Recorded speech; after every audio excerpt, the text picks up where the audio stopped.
to the basics of Tunisian crochet. Today I'm showing you the Tunisian Knit Stitch. In order to learn this stitch, you must be able to start a project in Tunisian crochet with a foundation row and to know how to work in Tunisian simple stitch. To refresh your skills, just click on the little eye on the top right side of this video for a link to those tutorials. Otherwise, you'll find the links at the end of this video. Back to the Tunisian Knit Stitch. As you see, I have already started with a classic foundation row in any given number of stitches. In Tunisian simple stitch, you would now go under the first vertical bar and draw up a loop. Right?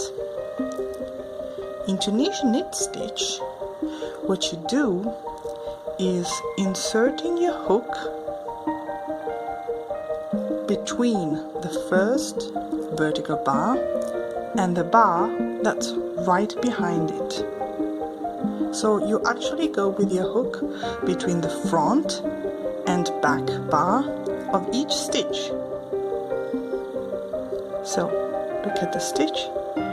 This is the front bar, and this right behind this one is the back bar. So you just go in between those two bars and draw up a loop from there, and you keep on doing so until the end of the forward pass. See? You go right there with your hook in between those two bars. Okay.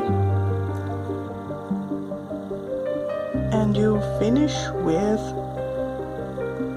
a neat closing stitch. Okay, that's what I call it.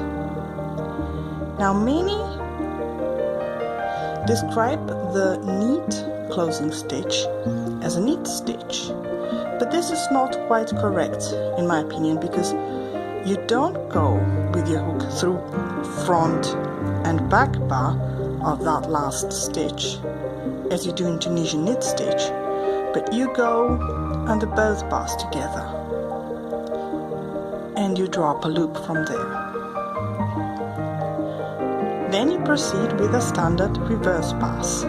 That is to say, you yarn over and pull through one loop only first, yarn over and pull through two loops together until the end of the row. And this would be your first row in Tunisian Knit Stitch. The second row is done in the same way. You go with your hook right between those bars and pull up a loop on the hook, and you keep on doing so like this, finishing with a neat closing stitch.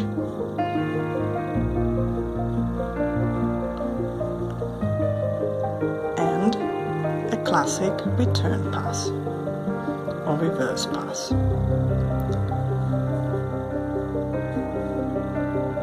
The beauty of this stitch, as you can see, is that it produces a texture that looks a lot like knitting, hence the name Tunisian Knit Stitch. But the best thing about Tunisian Knit Stitch is that you only need one hook to create that beautiful texture and not a pair of needles. Now, isn't that great? Judge for yourselves.